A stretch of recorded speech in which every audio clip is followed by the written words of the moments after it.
Welcome everybody, thanks for tuning in. We're here at the Envision Festival in the middle of the jungle in Costa Rica, in Uvita. I'm Chris Assaad on behalf of Face the Current. We're here with Trevor Hall. Trevor, what's going on, brother? It's good to see you. Good to see you, man. Yeah, thanks for being here. Yeah, thanks for having me.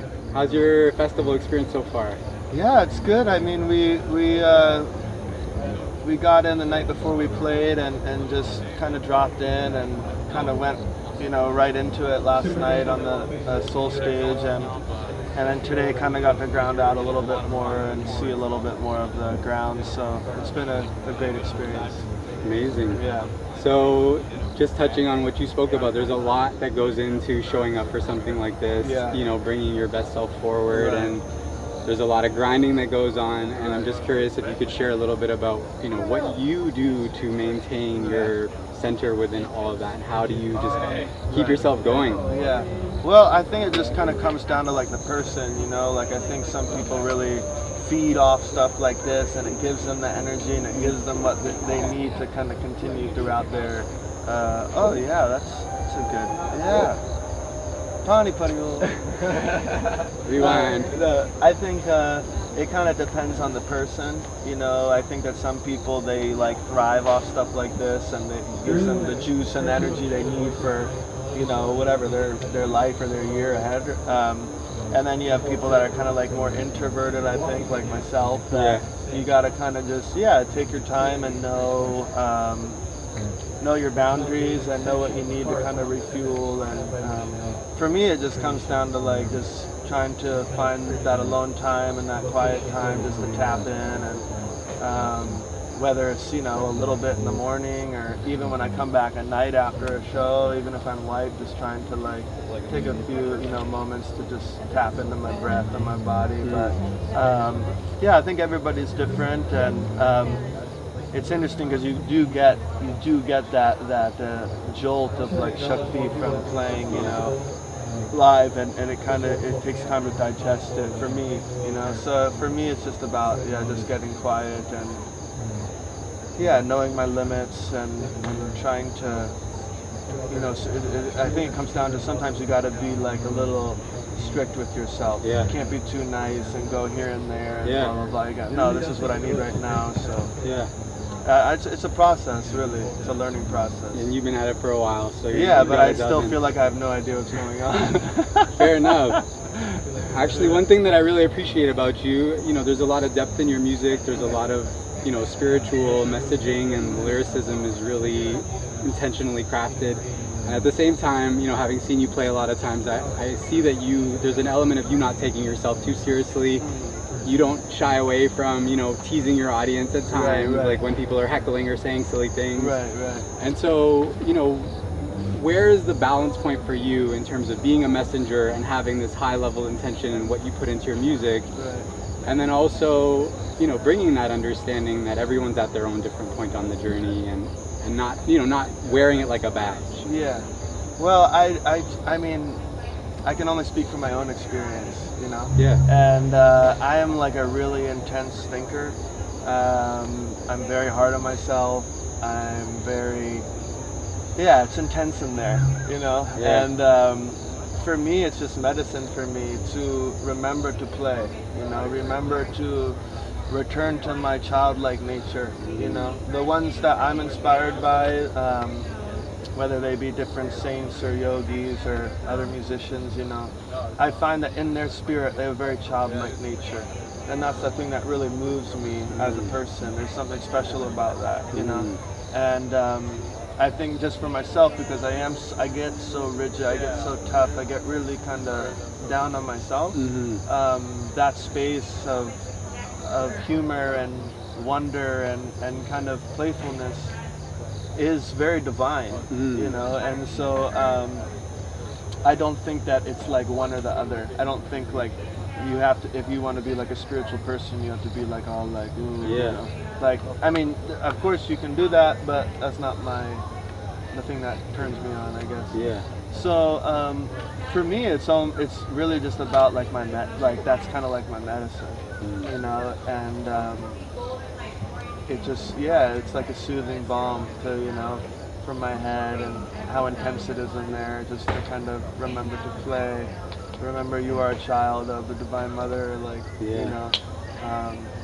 Yeah, so that's just my own experience. Beautiful. Yeah. Thanks for sharing that. Yeah. So I wonder too, you know, you've been doing this for a long time, Yeah. and you know, the artist journey is a challenging one, and Very it has its highs and lows. Yeah. And I wonder, you know, what have been some of the most challenging moments for you on this path? Have there ever been moments where you just thought you wanted to quit it, give it up? Oh, plenty of times. Yeah.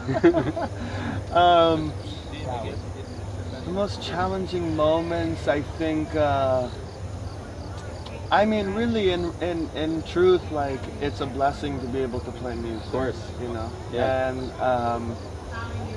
I think the most challenging times for me was just like my actual physical health, where I was just touring way too much and just, you know, just needing rest, but not listening to my own body and my own spirit, and just kind of like going. And there was a period in 2000, I think 12 or 13, right before my album, Chapter of the Forest, where I did say, I'm done. And because I was just so physically weak, like, I remember we were playing a show in Philadelphia, and I almost couldn't walk on the stage because I was just so depleted, you know?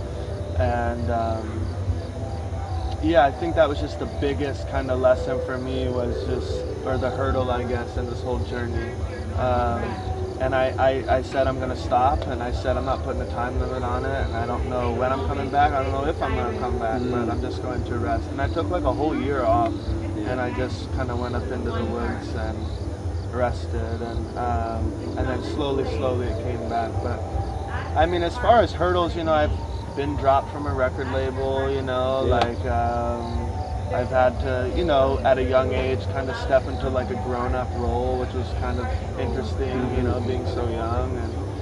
But at the end of the day, I'm playing music, you know, I'm doing what I love, I'm doing what moves my spirit, and when I'm in that space, like, it doesn't matter what hurdles are thrown, you know, my way. You always overcome. Yeah, I mean, I don't know what else to do. Yeah. You know, even if I wanted to do something else, I don't think that, like, I don't know, karma or like destiny would allow me to do that. You know, there's plenty of times where I think about, oh, I'd love to like be a farmer and like grow my own food or whatever. Do something else. You know, just have a more of a stationary life. But my path is to surrender, and this is what I've surrendered to.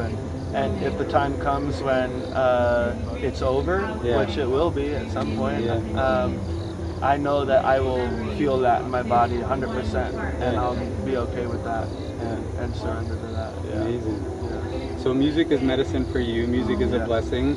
How much of, you know, when we talk about conscious music that is intended to land in the ears and hearts of the listener and have some sort of impact, you've been a pioneer in a lot of ways for that movement, and it's, you know, definitely growing and flourishing and thriving. There's a community forming. What is it about music for you as a creator, and, you know, how much of that impact are you intending, and how much of that are you really attached to as an outcome, or you know, what's your relationship to that experience on the other end? Yeah. Well, I don't really like intend to like give a particular experience, because music for me it's like my own way of healing, my own self, you know, and it's a process. You know, like I said earlier, I have a very intense mind, intense thinker, like things like this, and it's the only time in my life where I feel like I am like kind of fully in the witness state, you know, and something else is coming through me. And to kind of be in that space of the witness, to get out of my own story and my own selfish whatever it is, and to be in that space of just listening, it's really special for me. So like, for instance, when I'm like trying to write a song, right? I'm not trying to like, oh, I'm gonna write a song about this. You know, of course there's some like general idea, but like the words are coming through, music is coming through, and I try not to analyze it at all, because I feel like if I'm trying to figure it out, I'm using my mind. I'm not out of the way. And I don't want to put any of my own ego into the music, right?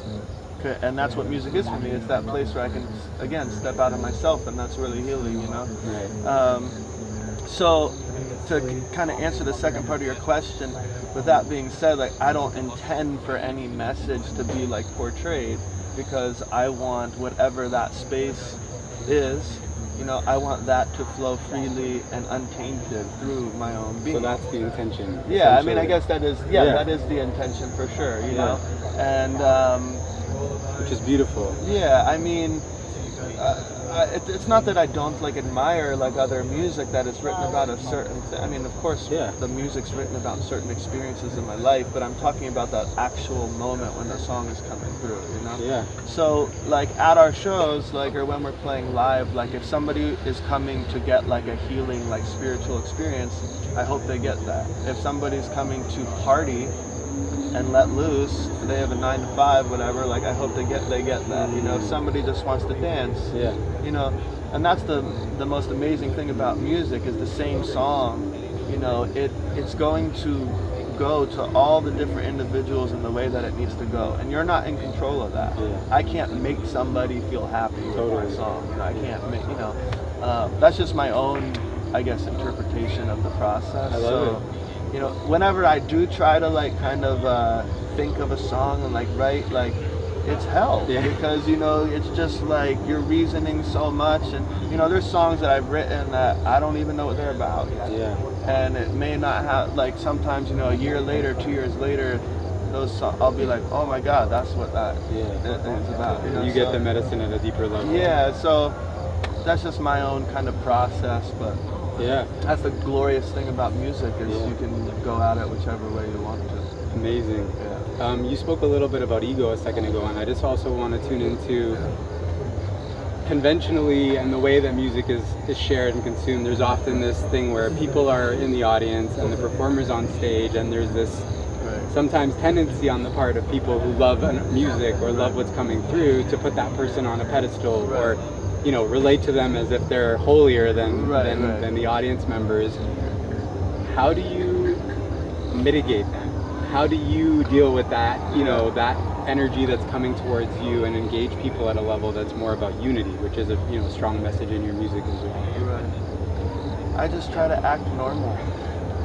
I mean, really, I mean, I've had people come up to me and say all sorts of amazing things, and I honor, obviously, that space, you know. But what you can tell when something's getting a little too out there. And my reaction is to throw it on the other side, to act as normal as possible. Say, hey, what's up? Where are you from? You know, because and when you do that, it's very interesting, right? Because that person kind of, you can see, they have this like perception, you can see it kind of like, you know, I don't know, shattered, you know.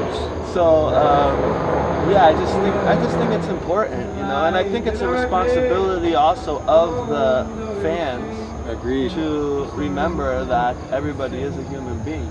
Because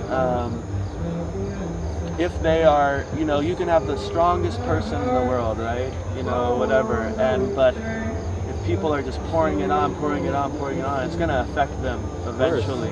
You know, the power, the whatever it is, the fame or whatever it is. And so I think it's a responsibility of our family, of our global family, community, fans, whatever you want to say, to just treat people like people.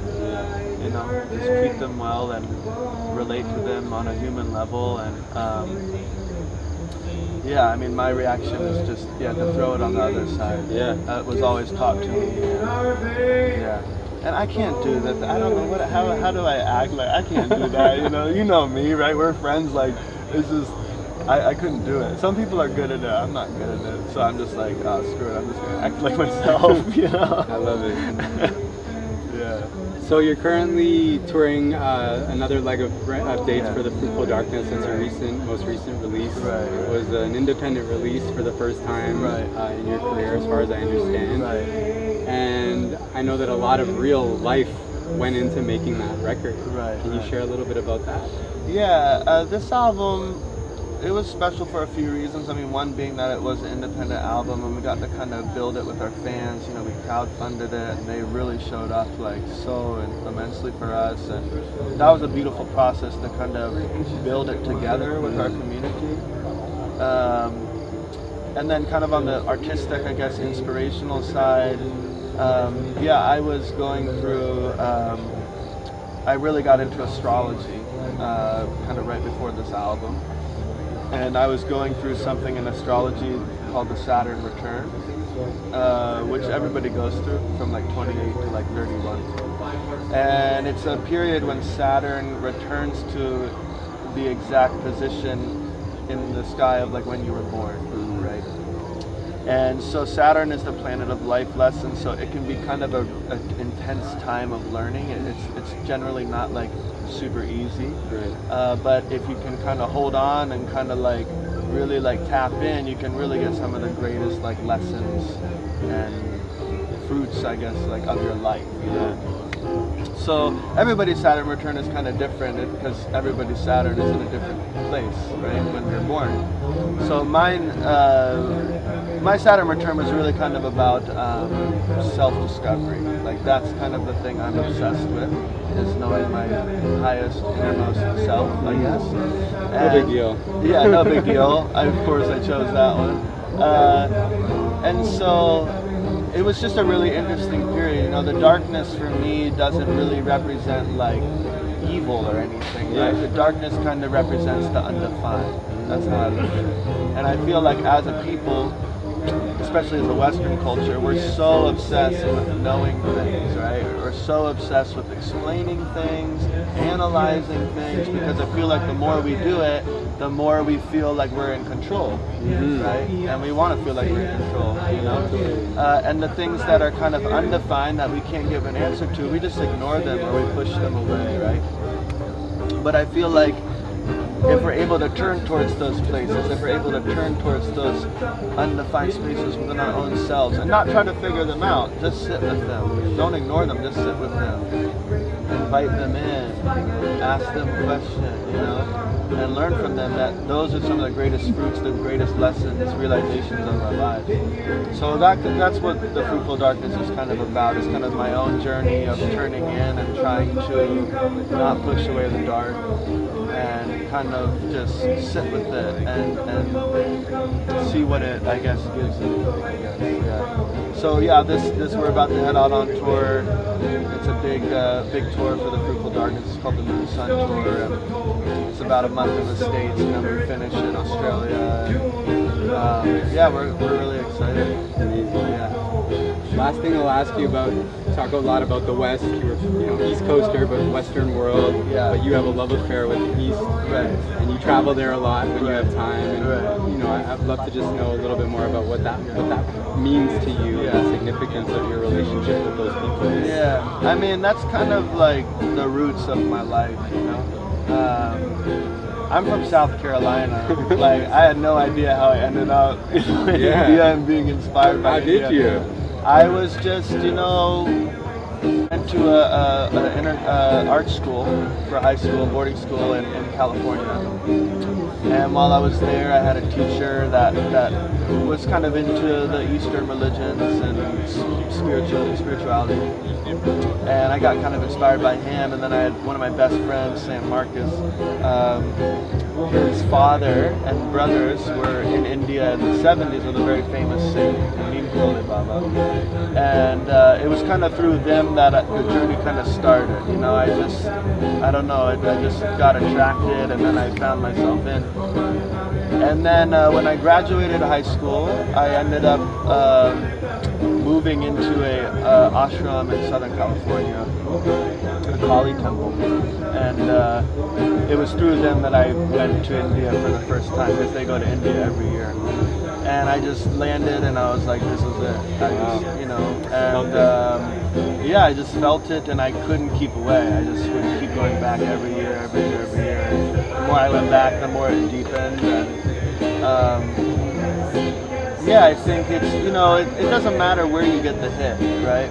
Yeah. It's like, there's a beautiful explanation that they use in India where they say, know, a river has a name and a form, right? You have Mississippi River, Colorado River, whatever it is, right? And they're all flowing towards the sea, right? But when they merge with the sea, they lose their name and form, right? And they realize it's just water, right? So that's kind of how I view all these different, whatever gets you in the water, you know, the water of the Supreme, I guess. It doesn't matter how you get wet, you know, just jump in, you know. So, it's just that's a magical place for me, and it's inspired so much of my music and life. And, amazing. That's a perfect place to just conclude this conversation. We're here at Envision. We spoke with Stephen Brooks, the founder, and his message was, you know, we just want people to get a microdose of this medicine and go away just with a little bit more of a connection to whatever it is that awoke something in them by being here. And I feel like you're a messenger for that same, you know, you're bringing that medicine into the world in your own way. So thank you for all that you're doing, brother. Man, thank you for being here with us. Thanks for the time. Any last words for our viewers and audience? No, I'm just honored to kind of be, I'm very honored to be like in this time, you know, and kind of be like in this, I guess, movement or whatever you want to call it. It's just really special what's happening, and it's just awesome to be included. Really, absolutely. All right, brother. Much love to you. Thank you. Thanks, bro. Yes, man. Respect. Appreciate it. Yes. All the best. All right. Time,